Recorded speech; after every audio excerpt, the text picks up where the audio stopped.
Hola amigos, hoy les traemos una historia impresionante. La emboscada perfecta, en la que un batallón destrozó a una columna blindada. Antes de comenzar, asegúrate de darle like a este video, suscribirte y seguirnos para más contenido fascinante. ¡Comencemos!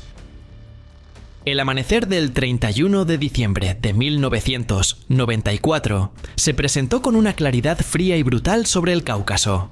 La nieve, que había caído en ráfagas intermitentes durante la noche, cubría la tierra y los tejados de la ciudad, añadiendo una capa de silencio irónico al preludio de lo que se convertiría en una de las mayores masacres de una fuerza blindada en la historia reciente.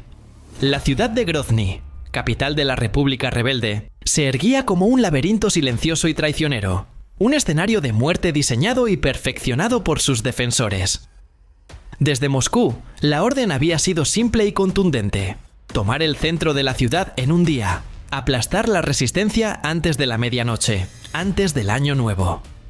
El presidente había prometido una victoria rápida y sin bajas significativas, un paseo militar. La realidad, sin embargo, se estaba configurando de manera muy diferente sobre el terreno.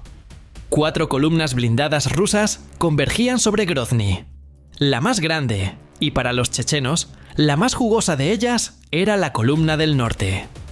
Compuesta por elementos de la 131 Brigada Motorizada de Fusileros de Maikop y unidades del 81º Regimiento de Fusileros Motorizados de Samara, esta fuerza era una serpiente de acero de varios kilómetros de longitud.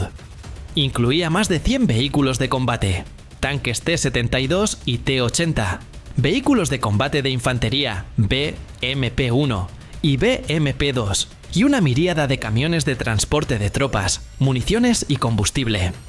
La confianza en la superioridad del acero ruso era palpable y fatal. El problema era múltiple y profundo.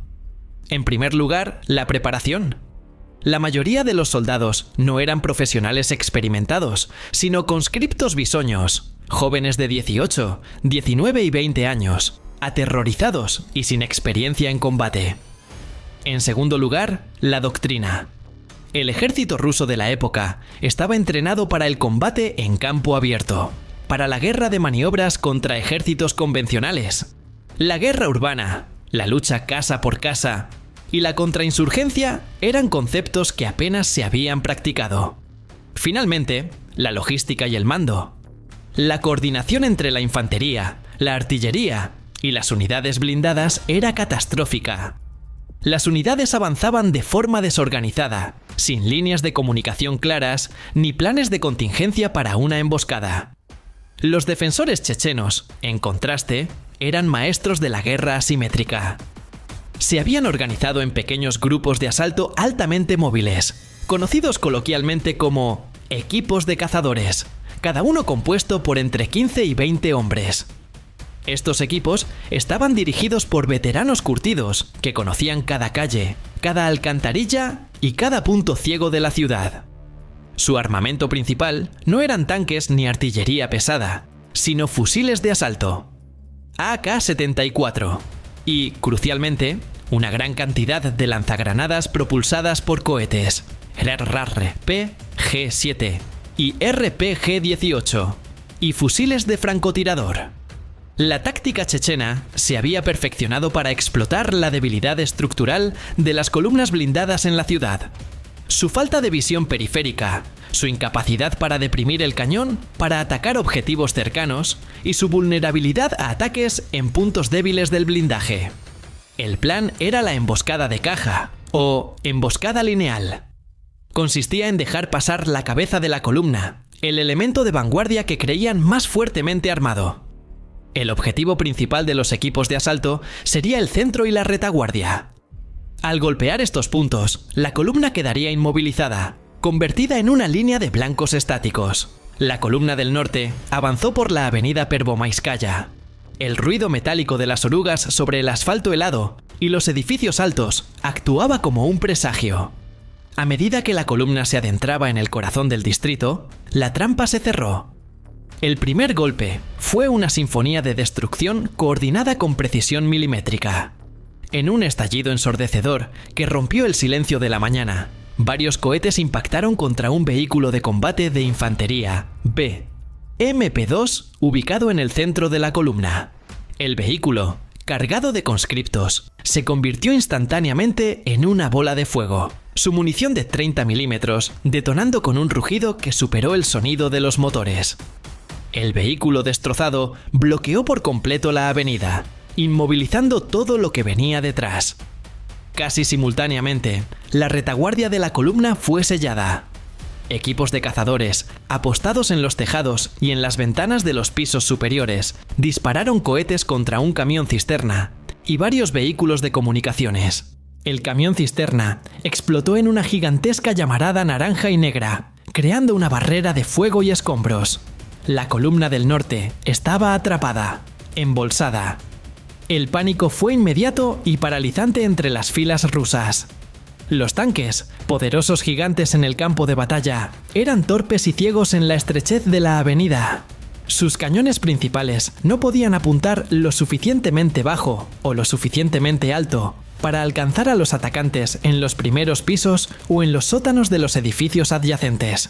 La tripulación solo podía ver lo que tenían directamente enfrente, y en ese momento, lo que tenían enfrente era el infierno.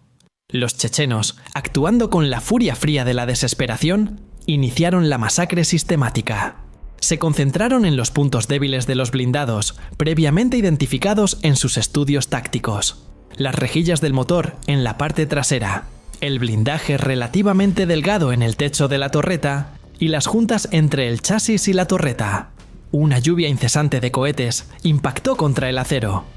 El ruido era una cacofonía metálica de explosiones, el tableteo de las ametralladoras y el crujido del acero al rojo vivo. Los tanques T-72, en particular, resultaron ser trampas mortales. Su diseño, que almacenaba la mayor parte de la munición en un carrusel automático bajo la torreta, garantizaba que un impacto de cohete exitoso en la parte posterior o lateral desencadenara una explosión secundaria catastrófica.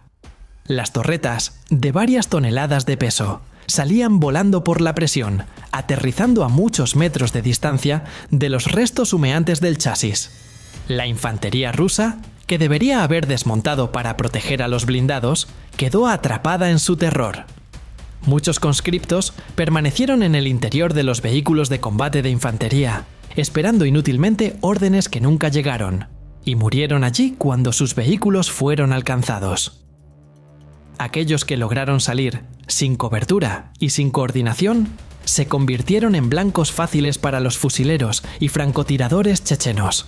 Los equipos de asalto chechenos se movían con una audacia calculada, infiltrándose en las estructuras circundantes. Algunos incluso bajaron a nivel de calle para acercarse a los vehículos inmovilizados, disparando ráfagas de fusil en las mirillas y periscopios para cegar a las tripulaciones que quedaban, o lanzando granadas de mano a través de cualquier abertura para asegurar la destrucción total. Los tanquistas que lograron salir de sus vehículos en llamas fueron cazados metódicamente. Esta táctica muestra cómo la estrategia y la sorpresa pueden cambiar el rumbo de una batalla. Si te está gustando nuestro análisis y quieres saber más sobre tácticas militares, dale like, suscríbete y síguenos para no perderte ninguna actualización. El combate se prolongó durante horas, pero la suerte de la columna del norte se decidió en los primeros 60 minutos. El mando de la columna se desintegró rápidamente al ser alcanzados los vehículos de comunicaciones y los comandantes principales. La falta de comunicación convirtió a la unidad en un conjunto de elementos aislados, luchando y muriendo en el caos sin recibir ni impartir órdenes coherentes. Los intentos desesperados de algunos vehículos de escapar o girar solo sirvieron para crear atascos adicionales en las calles. El resultado de la emboscada fue una carnicería rotunda y una humillación militar de proporciones épicas. A lo largo de la avenida Pervomaiskaya, la columna del norte se había reducido a un cementerio de acero humeante. Los recuentos iniciales revelaron una pérdida asombrosa de material. Más de 45 vehículos de combate, incluyendo una veintena de tanques, fueron destruidos o inutilizados. Las bajas en vidas fueron de cientos, una mezcla de muertos y heridos graves. además de un pequeño número de prisioneros. La destrucción de la columna del norte se convirtió en un símbolo de la resistencia chechena. Un puñado de batallones de guerrilleros, mal equipados, pero con una voluntad indomable, había desmantelado lo que se suponía era una de las unidades más poderosas del ejército ruso. Demostraron que la superioridad del blindaje y la potencia de fuego era inútil sin una táctica inteligente, una coordinación adecuada y soldados bien entrenados y motivados. La emboscada de Grozny, un ejemplo perfecto de cómo una fuerza ligera puede destrozar a una columna blindada pesada mediante la planificación meticulosa, la sorpresa total y la explotación de las debilidades del enemigo, se grabó a fuego en los anales de la guerra moderna. Aquel día, el 31 de diciembre de 1994, el ejército ruso aprendió una lección brutal y sangrienta, marcando el inicio de una guerra prolongada y amarga, muy lejos del paseo militar que se había prometido. La visión del desastre en Pervomaiskaya fue el sombrío regalo de Año Nuevo para Moscú. El resto de las columnas rusas que entraron en la ciudad sufrieron destinos similares, aunque con variaciones en la intensidad y el alcance de las pérdidas. La columna del oeste, por ejemplo, logró avanzar un poco más, pero también fue emboscada y detenida por la resistencia enconada. Los chechenos habían creado múltiples puntos de aniquilación en toda la ciudad, asegurando que ninguna columna pudiera operar sin ser atacada. La guerra urbana se había convertido en una serie de emboscadas coordinadas que transformaron el asalto en un combate a vida o muerte por cada edificio y cada intersección. El coraje de los chechenos fue inversamente proporcional al pánico de los conscriptos rusos. Se cuentan historias de jóvenes soldados rusos que se rendían al ver la intensidad del fuego, o que intentaban huir por los tejados solo para encontrarse con los francotiradores enemigos. La desorganización era tal que, en un momento dado, unidades rusas que lograban penetrar intentaban comunicarse con el mando por teléfonos móviles personales, ya que los sistemas de radio oficiales habían sido destruidos o eran inutilizables.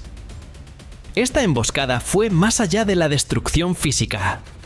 Su impacto psicológico fue demoledor. La humillación de ver a las tropas de élite, o lo que se suponía que lo eran, siendo aniquiladas por una fuerza guerrillera, no solo desmoralizó a las tropas restantes, sino que también causó una conmoción profunda en la sociedad rusa.